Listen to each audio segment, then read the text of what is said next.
ನಮ್ಮ ಜೊತೆಗೆ ಏನು ಡಾಕ್ಟರ್ ಅಜಯ್ ಸಿಂಗ್ ಅವರು ಇದ್ದಾರೆ. ನಾನು ಮಾತಾಡಿಸ್ಕೊಂಡು ಹೋಗ್ತೇನೆ. ಸರ್, ಕೊನೆಗೂ ಕೂಡ ಹೈಕಮಾಂಡ್ ನಾಯಕರ ಪಟ್ಟಿಯಲ್ಲಿ ಆಯ್ಕೆ ಆಗಿದ್ದೀರಾ, ಹೇಗೆ ಅನ್ಸುತ್ತೆ ಸರ್? ಫಸ್ಟ್ ಫೀಲಿಂಗು ಬಹಳ ಸಂತೋಷ ಅನಿಸ್ತಾ ಇದೆ. ಪಕ್ಷ ಎಲ್ಲ ಒಂದು ವಿಶ್ವಾಸ ನಂಬಿಕೆಯನ್ನು ಇಟ್ಕೊಂಡು ನನಗೆ ಒಂದು ಜವಾಬ್ದಾರಿಯನ್ನು ಕೊಟ್ಟಿದ್ದಾರೆ. ಇವತ್ತು ಪ್ರಮಾಣ ವಚನ ಇದೆ. ಕರ್ನಾಟಕ ರಾಜ್ಯದ ಜನತೆಗೆ 6.5 ಕೋಟಿ ಜನಸಂಖ್ಯೆ ಏನಿದೆ ಅವ್ರ ಪರವಾಗಿ ಮಾಡ್ತಕ್ಕಂಥ ಒಂದು ಅವಕಾಶ ಇದೆ.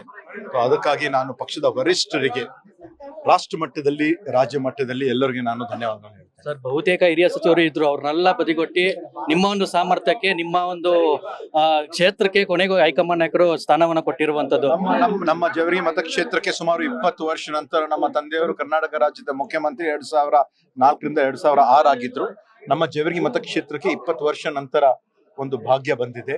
ನಮ್ಮ ಜೇವರ್ಗಿ ಮತಕ್ಷೇತ್ರ ಎಲ್ಲಾ ಜನರಿಗೆ ನಾನು ಧನ್ಯವಾದವನ್ನು ಹೇಳಿ. ಯಾವುದೇ ಖಾತೆ ಕೊಟ್ಟರು ನಿಭಾಯಿಸ್ತೀರ ಸರ್?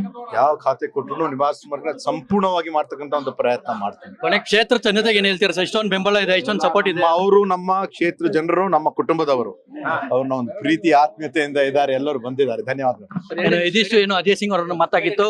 ಕ್ಷೇತ್ರದ ಜನತೆಗೆ ನಾನು ಕೆಲಸ ಮಾಡ್ತೇನೆ, ಹೈಕಮಾಂಡ್ ನಾಯಕರು ಕೊಟ್ಟಿರ್ತಕ್ಕಂಥ ಕೆಲಸವನ್ನು ನಾನು ಮಾಡ್ತೇನೆ ಅಂತ ಅಜಯ್ ಸಿಂಗ್ ಅವರು ಹೇಳ್ತಿರುವಂತದ್ದು. ಕ್ಯಾಮ್ರಾ ಪರ್ಸನ್ ರಾಘರಾಜ್ ಜೊತೆ Abhishek, Karnataka news beat, Bengaluru. Karnataka news beat follow ಮಾಡಿ, ಸಬ್ಸ್ಕ್ರೈಬ್ ಮಾಡಿ.